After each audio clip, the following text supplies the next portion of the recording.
నమస్కారం. Welcome to body mind and soul. సజ్జోగర్భాలు, సరసిజ గర్భాలు అని పురాణాల్లో చదువుకున్నాం. సూర్యుడిని, వాయుదేవుడిని ప్రార్థించి కుంతి తల్లైందని కూడా చదువుకున్నాం. గరుత్మంతుడి తల్లి ఒక కొండలో గర్భాన్ని ఎలా పెరుగుతుందో చూద్దామని దాన్ని బద్దలు కొడితే సూర్యుడి రథసారథి అయిన అనూరుడు కాళ్ళు లేకుండా పుట్టాడు అని తెలుసుకున్నాం.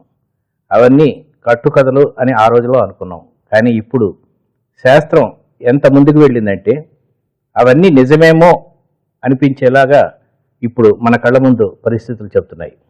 ఈ సందర్భంగా ఈ కృత్రిమ గర్భాలు, సెరగేషన్, సంతానోత్పత్తికి చేయవలసిన అమలు జరపవలసిన ఈ సైకలాజికల్ ప్రాబ్లమ్స్ని ఎలా అధిగమించాలి, వీటి గురించి తెలుసుకోవడం కోసం మన ముందున్నారు డాక్టర్ ప్రసాదరావు గారు, డాక్టర్ సుమ గారు.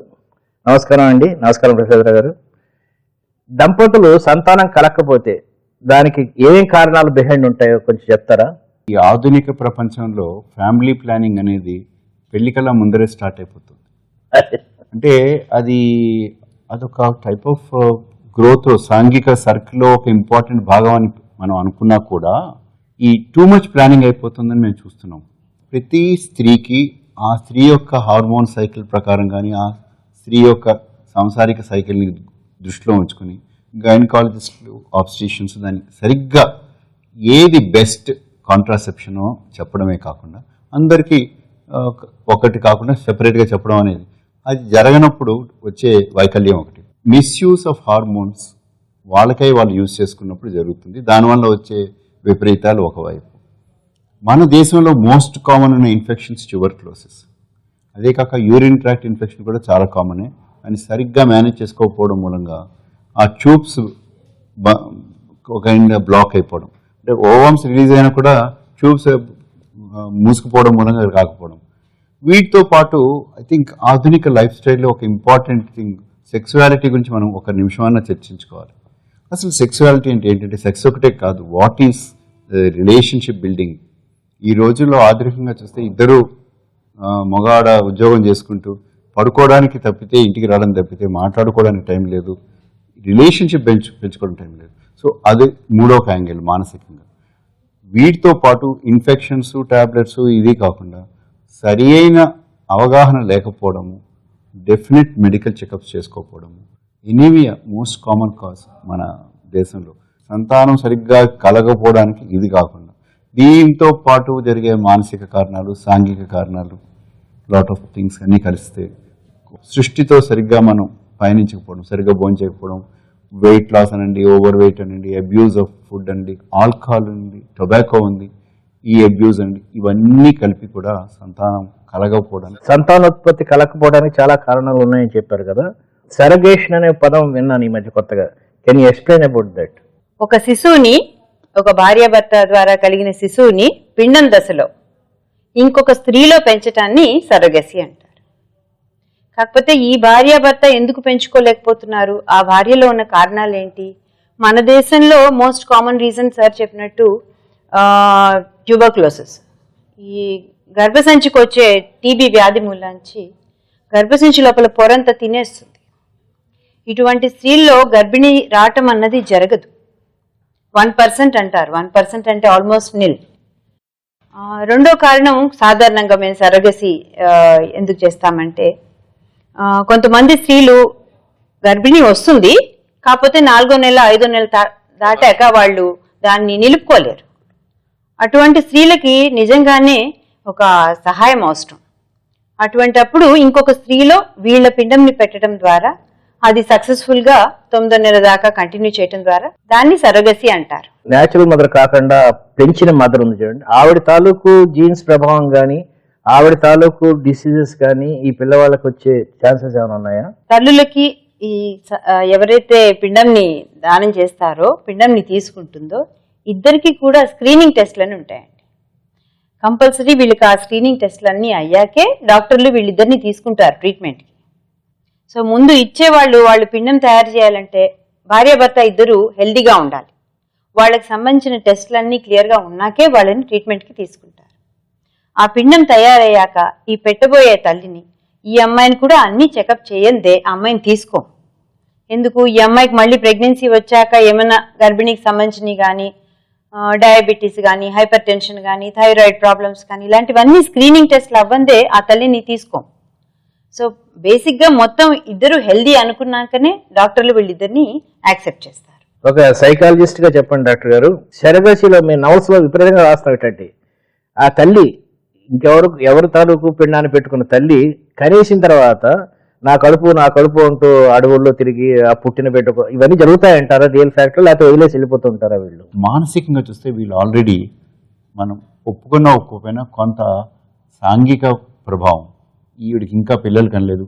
అసలు నార్మల్గా మోస్ట్ కామన్ ప్రశ్న ఏంటి అని మేము సర్వే చేస్తే పెళ్ళైన వెంటనే ప్రతి 6 monthsకి అడిగే మోస్ట్ కామన్ ప్రశ్న ఇంకా ఎప్పుడు అని. అవునండి.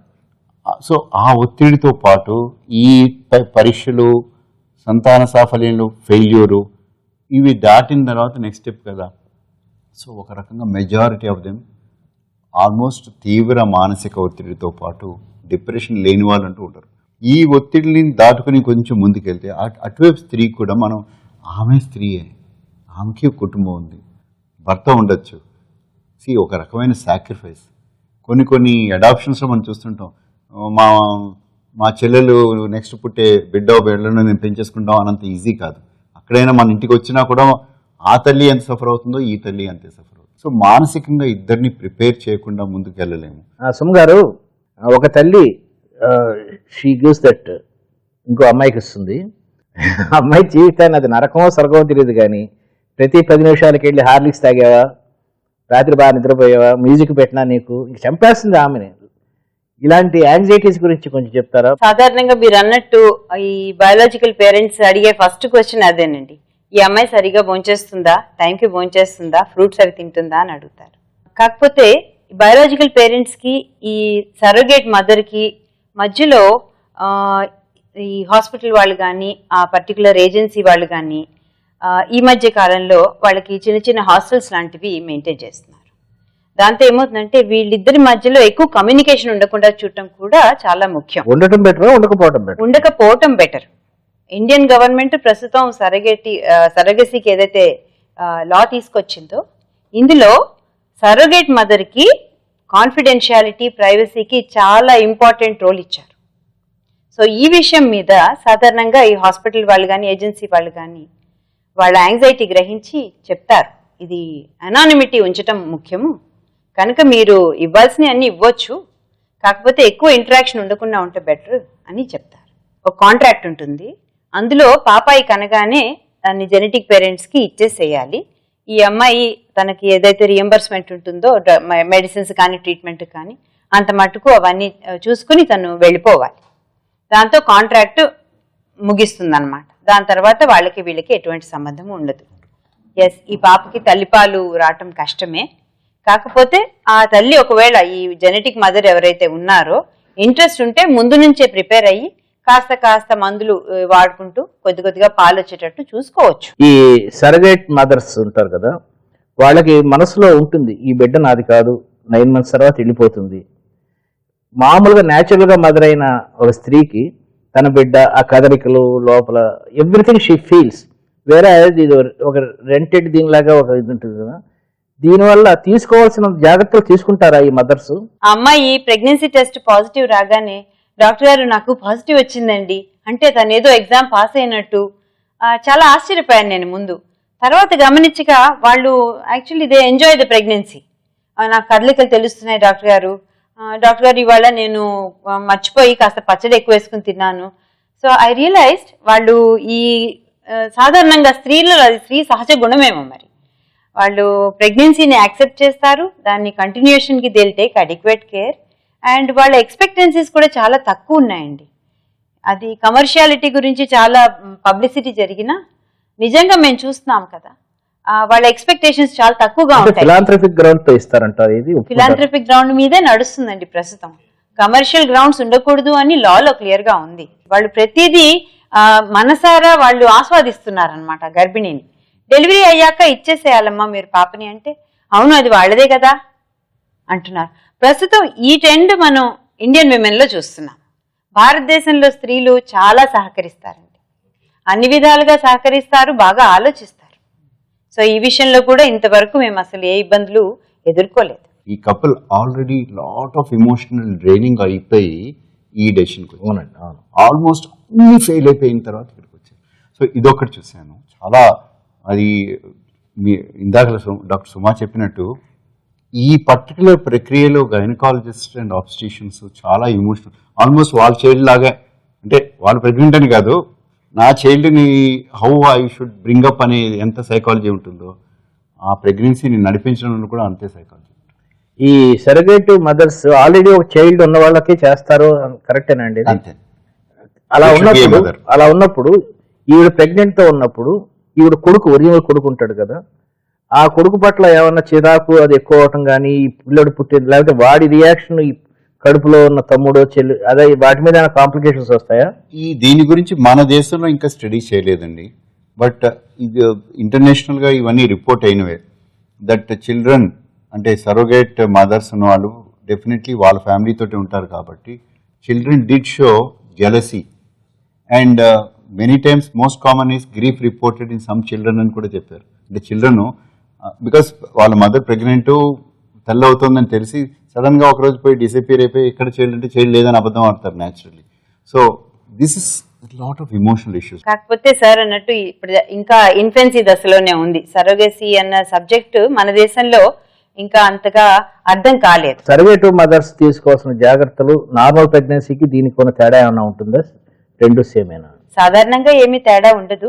ప్రతి గర్భిణీ స్త్రీ తీసుకోవాల్సిన జాగ్రత్తలు వీళ్ళు తీసుకోవాలి. కొన్ని కొన్ని పరిస్థితుల్లో వీళ్ళకి షుగర్ టెస్ట్లు, బ్లడ్ ప్రెషర్ ఏమైనా పెరుగుతుందా, ఇలాంటివి డాక్టర్లు కొంచెం 1-2 సార్లు పిలిచి మరీ చెక్ చేసి చూసుకుంటారండి. ఇది కాకుండా ఈ గర్భిణి ఎలా పెరుగుతోంది, అల్ట్రాసౌండ్ స్కానింగ్ ద్వారా ఆ పాపాయి పెరుగుదల అవన్నీ కూడా చూసుకుంటారు. సుమగారు, ఈ సరగసి లాస్ గురించి కొంచెం చెప్తారా? వాట్ ఆర్ ది ప్రస్తుతం ఇండియాలో సరోగసీ విషయంలో చాలా క్వశ్చన్స్ వచ్చేటప్పటికి law commission has proposed 228th report ఇప్పుడు మనం చూసే సరోగసీ లా. దీంట్లో ముఖ్యమైనవి ఫస్ట్ కాంట్రాక్ట్ ఉండాలి. ఈ జెనెటిక్ పేరెంట్స్ కి సరోగేట్ మదర్ కి ఒక క్లియర్ కాంట్రాక్ట్ ఉండాలి. ఈ కాంట్రాక్ట్ లో ఆ అమ్మాయికి చెకప్స్ కానీ మందులకు కానీ వీటన్నిటికీ కూడా పేమెంట్ జెనెటిక్ పేరెంట్స్ ఇవ్వాలి. రెండో విషయము, ఈ సరోగేట్ మదర్ ఏ విషయమైనా సరే కాన్ఫిడెన్షియాలిటీ, ప్రైవసీ మెయింటైన్ చేయటం కూడా చాలా ముఖ్యం.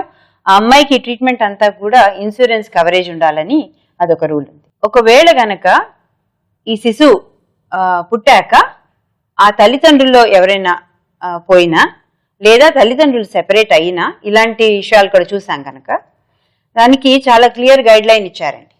ముందే ఎప్పుడైతే లైఫ్ ఇన్సూరెన్స్ ఎల్ఐసిలో మనం నామినీ అని రాస్తామో అలాగే ఇందులో కూడా ఒకవేళ ఇలాంటిది ఏదన్నా ఉపద్రవం వస్తే ఈ పాపాయిని ఎవరు చూసుకుంటారు అన్నది కూడా మనం మెన్షన్ చేయాలి. ఈ జెనెటిక్ పేరెంట్స్ క్లియర్ గా రాయాలి, ఆ వ్యక్తి ఎవరన్నది కూడా క్లియర్ గా మెన్షన్ చేయాలి. ఇది కాకుండా కూడా కమర్షియాలిటీ అటాచ్ చేయకూడదు. ఈ అమ్మాయికి డబ్బులు ఎర చూపించి మనము గర్భసంచి అద్దెకి తీసుకోకూడదు. ఇలాంటి చాలా ఇంపార్టెంట్ విషయాలన్నీ కూడా దాంట్లో ఆ లాలో ఉన్నాయండి. Let us suppose one wife and husband ఉన్నారు, రకరకాలుగా ట్రై చేశారు, ప్రెగ్నెన్సీ రాలేదు, లేకపోతే వచ్చినా నిలవలేదు. ఈ టైంలో సరగసీకి వెళ్ళారు. వీళ్ళు ఎవరెవరు సలహాలు తీసుకోవాలి ఇంట్లో? అత్త, మామలు, తండ్రి, వీళ్ళు అది చెప్పండి కొంచెం. ఇక్కడ మన సమాజంలో ఇప్పుడు కరెంట్ జరుగుతున్న వ్యవస్థ, కరెంట్ అంటే ఈ ప్రాంతంలో మోస్ట్ కల్చర్స్లో అక్రాస్ ది కంట్రీలో మోస్ట్లీ డెసిషన్ వాళ్ళిద్దరిదే కాదు, యూజువలీ ఫంక్షనల్ జాయింటెడ్నెస్. ఆ ఫంక్షనల్ జాయింటెడ్నెస్లో ఇద్దరి పేరెంట్స్ అంటే అమ్మాయి భార్యాభర్తల ఇద్దరి పేరెంట్స్తో పాటు మెనీ టైమ్స్ ఫ్యూ మోర్, అంటే ఇది లీగల్గా బైండింగ్ కాకపోయినా మానసికంగా మేము చూస్తున్నది ఏంటంటే ఇట్లాంటి డెసిషన్ తీసుకునే ముందు నా దగ్గర యావరేజ్ 10 మంది వస్తారండి. మేము because it's a continuous process నాకు నడుస్తుంది. ఇది ఈ ప్రాసెస్ కదా, even simple IVF process, simple అంటే దీంతో రిలేటివ్గా సింపుల్ ఐవీఎఫ్, దాంట్లో కూడా ఈ 10 మంది వస్తారు. 10 మంది 10 క్వశ్చన్ వేస్తారు. మీరు మనం రేస్ చేసినట్టు నా చెడు రక్తం ఒకవేళ వచ్చేస్తే ఏమవుతుంది, అలాంటి క్వశ్చన్స్, బికాస్ అవగాహన గురించి. రెండోది, సమ్ టైమ్స్ ఇక్కడ మనం చాలా ఇమోషనల్గా ఆలోచిస్తే వీళ్ళకి పిల్లలు కలగకపోతే వీళ్ళ ఆస్తి అంతా ఎవరికి వస్తుందో వాళ్ళందరూ కూడా కొంచెం ఒక ఇంపార్టెంట్ పాత్ర ఉందండి. అంటే వాళ్ళు ఎట్లా యాక్సెప్ట్ చేస్తారు అంటే వాళ్ళు ఎంతవరకు ఏ మైండ్ సెట్లో ఉన్నారు అంటే మా అనుభవం ప్రకారం. సో వాళ్ళు కొంచెం మానసిక ఇది ఉంటుంది, వాళ్ళ ద్వారా ఈ కపుల్కి ఉంటుంది. అదొక ప్రాసెస్ అయితే రెండోది మానసిక ప్రాసెస్ అన్నిటికన్నా కఠినమైందంటే waiting for this 9 months. Pregnancy అయిన డే నుంచి అంటే ఫస్ట్ సక్సెస్ అయింది చెప్తాం, రెండో కామన్ ప్రాబ్లం ఏం చూసాం, majority of cases almost 60-70% cases twins ఉంటారండి. ఎందుకంటే ఇది ఆల్రెడీ ఆర్టిఫిషియల్ కాబట్టి ఓవమ్స్ ఎక్కువ ఉంటాయి కాబట్టి ప్రెగ్నెన్సీ ఎన్ని అయితే అది ట్రాన్స్ఫర్ కాబట్టి ఒకటి కాదు 2 ఒకసారి 3 ట్రిప్లెట్ కూడా ఒక కేసులో చూసాము. వీళ్ళందరూ ప్రిమెచ్యూర్ డెలివరీ. అంటే ఇక్కడ మనకి పాపం సరోగేట్ మదర్ గురించే కాకుండా ఈ తల్లిదండ్రుల గురించి ఎక్కువ ఆలోచిస్తే ఆల్మోస్ట్ బిక్కుమని ఉంటారు. 8th, 7th, 8th, 6th month నుంచే వీళ్ళు ప్రిపేర్ అయిపోయి ఉంటారు. ఎందుకంటే డెలివరీ ఎప్పుడైనా కావచ్చు. 7th month దాటితే అమ్మాయి అనుకుంటారు, వెయిట్ మానిటర్ చేసుకుంటారు, కానీ వాళ్ళకి కాంటాక్ట్ ఉండదు. Only through the doctor, agency అంటారు కానీ డాక్టర్ డైరెక్ట్. సో ఇది ఒక చాలా ఇమోషనల్ ఒత్తిడి. మెనీ టైమ్స్ నార్మల్ స్త్రీకి గర్భం వచ్చే డిప్రెషన్ ఓన్లీ 5% మేము అనుకుంటాం కామన్ పాపులేషన్లో. వీళ్ళకి ఆల్మోస్ట్ 40-50% డిప్రెషన్తో స్టార్ట్ అవుతుంది. అంటే పిల్ల పుట్టక మునుపు ఒక్కసారి చేతికి వచ్చిన తర్వాత అది ఆ మానసిక ఒత్తిడి తగ్గించుకుంటూ ఆల్రెడీ ఒకరో ఇద్దరో వస్తున్నారు. ఇప్పుడు యావరేజ్ 1 for 1 వచ్చినట్టు బోనస్ కూడా వస్తున్నారు. ఇద్దరిని పెంచుకునే దానికి మళ్ళీ అంత ఈజీ కాదు. ఇక్కడ వీళ్ళు ఒక చైల్డ్కి రెడీ అయినారు కానీ ఇద్దరు వస్తే ఇంకా దానికి సంబంధించి సో ఇవన్నీ కొంచెం అండ్ సాంఘికంగా కూడా యాక్సెప్టెన్స్, వీళ్ళ చైల్డ్ అనేది ఒక emotional acceptance because ultimately this is their child only జెనెటిక్గా. బట్ సంఘంలో కొంతమంది ఎనివే ఎక్కిరించే వాళ్ళు ఉంటూనే ఉంటారు, వాళ్ళ నుంచి వచ్చే ఒత్తిడి. సో ఇలాంటి 3-4 డైమెన్షన్స్ని మనం వీళ్ళకి కౌన్సిలింగ్ ద్వారా as we go from time to time very important. Delivery అయిపోయి ఈ పాపని ఒరిజినల్ మదర్కి, జెనెటిక్ మదర్కి ఇవ్వడానికి ఎమోషనల్గా ఫీల్ అవుతారా, బాధపడతారా, వీళ్ళు ఆనందంగా ఫీల్ అవుతారా, లేకపోతే వీళ్ళు ఎవరో అంటే మామూలు డెలివరీ అయినంత మదర్స్ లాగా ఆనందించరా? ఇప్పుడైతే ఈ జెనెటిక్ పేరెంట్స్, ఈ సర్రోగేట్ మదర్ మధ్య డాక్టర్ అనుసంధానంగా ఉంటున్నాం మేము. వాళ్ళు ఎంత ఎమోషనల్గా ఉంటారో మేము అంతే ఎమోషనల్ అయిపోతాం. ఈ జెనెటిక్ పేరెంట్స్ గత 4-5 ఏళ్లుగా మన దగ్గరే ట్రీట్మెంట్లు కూడా చేసుకుంటుండొచ్చు. సో వాళ్ళ ప్రతి ఫెయిల్యూరు మన ఫెయిల్యూర్ లాగా బాధపడుతూ వాళ్ళకి ఏదో విధంగా సహాయం చేయాలి అని ఎప్పుడైతే సరగసి వస్తుందో అప్పుడు ఒక విధంగా కాస్త ఊపిరి తీసుకుంటాం. So usually I have seen that it becomes a family affair. And మీరు అన్నట్టు ఈ సరగేట్ మదర్ అడుగుతుందా ఏది నా బిడ్డ అని. ఈ కాంట్రాక్ట్ ఎప్పుడైతే వచ్చిందో we should thank the government of India for the clarity in the law. ఆ కాంట్రాక్ట్ ఎప్పుడైతే వచ్చిందో సరగేట్ మదర్స్కి ఎప్పుడైతే మనం క్లియర్గా ఎక్స్ప్లెయిన్ చేస్తామో వీడియో కన్సెంట్ ఇవన్నీ కూడా ఉంటాయండి. సో దాని ద్వారా వాళ్ళు కూడా కొద్దిగా అలర్ట్గా ఉంటారు, ప్రిపేర్ అయ్యి ఎక్కువ క్వశ్చన్ చేయకూడదు, ఈ పాపాయిని ఇచ్చే వరకే మన బాధ్యత, దీని తర్వాత మనం ఎక్కువ కల్పించుకోకూడదు అని చాలా క్లియర్గా ఉంటారు. But at the same time ఈ 9 నెలలు ఆ అమ్మాయిని గమనించారు కనుక డాక్టర్లు కానీ ఏజెన్సీ వాళ్ళు కానీ ఆ అమ్మాయిని సాధారణంగా బాగానే చూసుకుంటారు. అమ్మాయికి సరిపడా మందులు, ఆ పోస్ట్ నేటల్ కేర్ ఇవన్నీ కూడా జాగ్రత్తగా చూసి పంపిస్తారు. లాస్ట్లో మీ ఇద్దరు what is that you want to tell, మా వాళ్ళకి ఏం చెప్తారు? ఒకటి, I think there is a time for taking a decision. ఆ టైం నార్మల్గా ఇందాక చెప్పినట్టు ఇన్ఫెర్టిలిటీ సెంటర్స్లో కన్సల్టెంట్స్ అందరూ కూడా ఒక 4 to 5 times ఈ ట్రై చేసిన తర్వాత అండ్ అవకాశం ఉంటే definitely this is a very positive thing. మీరు అన్నట్టు emotional issues, surrogate mother emotions plus genetic parents emotions.